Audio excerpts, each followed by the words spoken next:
Shaffer is a CIA-trained intelligence operative and senior fellow at the London Center for Policy Research. Good to see you again, Tony. And so the president still, notwithstanding all that, doesn't call it terror. No, he doesn't. And this incident, this specific incident, is based on two policy failures. One which was long-term, going back, as you stipulated in the prior segment with Clayton, to the Bush 41 Pentagon, where they signed away the right for anybody in the military to basically have weapons, and creating these free fire zones.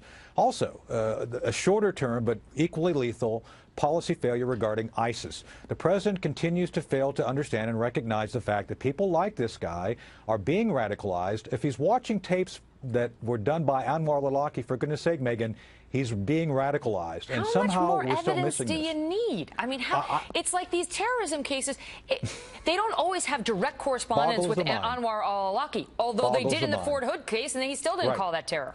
When, remember, there was also an incident in Arkansas in 2009, I'm sorry, I think it was 2009, where a recruiting station under similar circumstance were hit. So again, we're seeing here a policy failure that goes back in some cases over a decade. In other cases, you know, Mike Flynn, my friend Mike Flynn has been talking about this, former director of DIA, that he briefed the White House a long time ago that we needed to watch what ISIS was becoming. And I do relate directly, Megan, ISIS to this incident because this guy was emboldened by their actions in the Middle East, and then he started watching these videos done by Anwar al-Awlaki, and the rest is history. We have been talking about this. We knew this was coming. I've been on your show and talking about this, yet the policymakers, as Clayton points out, have done nothing to prepare for this inevitability, and now we have people who are dead.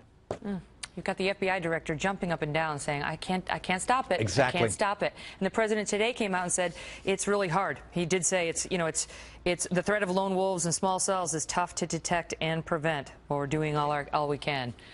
Nonsense. Apparently it wasn't enough.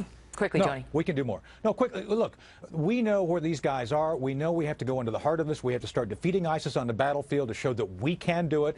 That'll take the wind out of their psychological sails. We need to do it quicker than later. And the other thing here, you know, the president he says this is unfortunate circumstance. This is not like mismatched drapes. This is a policy failure across the board. We need to change the policy. We need to get it in to win it. And we need to protect these folks at the recruiting stations across the board, period. Great to see you. Great seeing you too. Thanks.